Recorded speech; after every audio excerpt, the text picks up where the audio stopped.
On Thursday, the 18th of May 2017, I was at work. It was a typical day. I was putting away stock, and all of a sudden, I felt extremely sick. I was trying to keep down vomit while I was talking to a customer, and as soon as I finished with the customer, I started walking towards the back room and found that I could barely walk straight and I could barely see where I was going.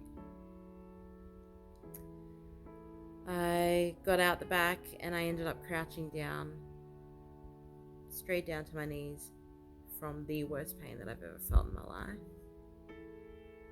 It felt like there was thunder in my head, or like my head was actually on fire.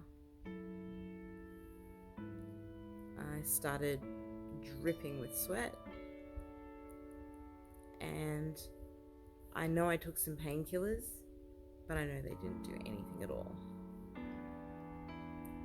Now, I already arranged to finish early that day because I had a medical appointment for an ultrasound.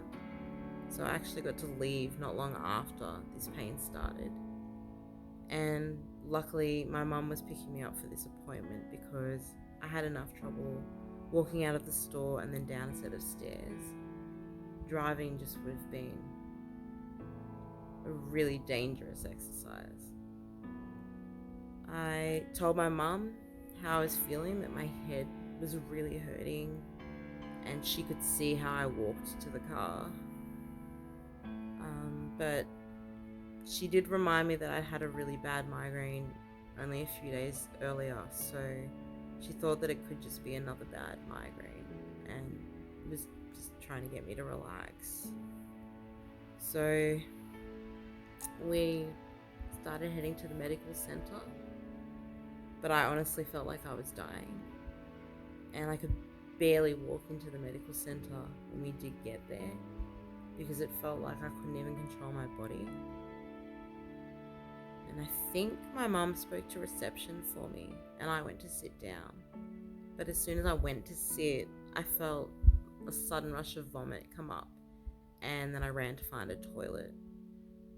And I remember finding the toilet door, but at this medical center, they have keyless locks on the doors, so you need to enter a code to get in. And while I know what this code was, I couldn't for the life of me see the numbers on the keypad to put it in. So in a panic, I ducked into the disabled toilet that was next door because the door was wide open. And before I could even get in there properly and close the door, I projectile vomited all over everything, including myself, which was already dripped in sweat, so now let's add a bit of sick to that. And then I attempted to clean up the mess that I'd made before I headed back out to the waiting area where my mum was.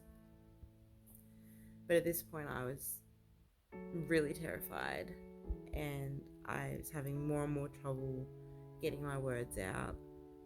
And by the time a lady came out to the waiting area to call me in for my ultrasound, I was just panicking. I couldn't even stand up. So I remember looking up at the receptionist and asking her to call me an ambulance.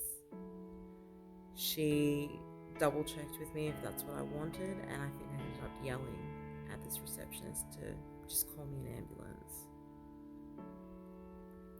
After that, I think I was just in so much pain that I can't really remember anything outside of myself.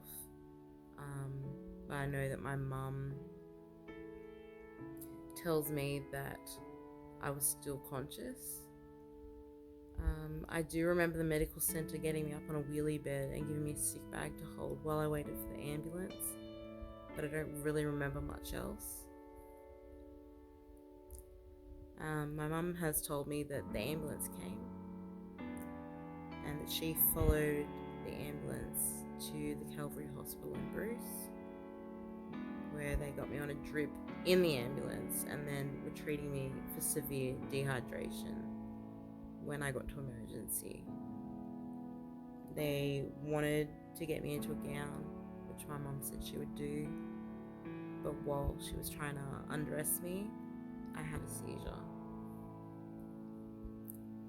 My mum must have screamed out for help and then got pushed aside while nurses rushed to my bed because I lost my heartbeat and I'd stopped breathing.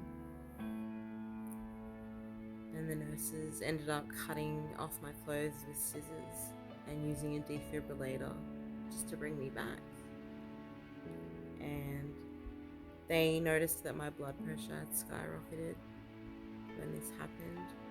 And because of this, once I was hooked up to a machine which would help me breathe, they gave me a brain scan.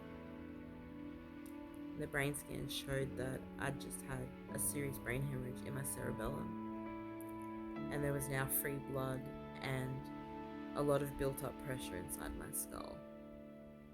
So, because Calvary Hospital didn't have the resources to deal with this sort of thing, I ended up transported to the Canberra Hospital in Woden. And when I got to Woden, I was rushed straight into emergency brain surgery. My mum, brother and dad were waiting for me. Were being told that I had about 40% chance of surviving. And if I did, they didn't really know what that survival would look like. I had my head partially shaved and part of my skull surgically removed, which has never been replaced. And they removed the blood and relieved the pressure inside my head. They used stitches and staples to close my head back up. And I had a drainage bag placed inside my head. And they put me into a medically induced coma for 2 days. I spent about 6 weeks in hospital and maybe 10 weeks of using a wheelchair outside. I can't remember how many weeks of looking through blurry eyes and getting double vision. I spent months without a sense of taste, despite having a really new heightened sense of smell and hearing. And I spent months of not being able to go a day without vomiting every single time I attempted to eat something. I went over a year not being able to drive or work, which devastated me. But after about 6 months of this, struggling with everyday life and spending way too many hours in bed and just feeling sorry for myself, I decided that I was going to change the agenda of my life. So the next year, in 2018, I went to the Canberra Institute of Technology in Bruce. I decided it was time to finish the Year 12 certificate that I never did when I was at Hawke College. I got my tertiary Year 12 certificate. I even got such a good ATAR score that I then got accepted into the Australian National University to do a bachelor degree in business administration. And now it's 4 years later and I'm in my final year at ANU doing my degree, and I couldn't be more excited to see where my future's going to take me, because especially after what happened, I know just how precious life is, and I'm going to do everything in my power to make the most of it.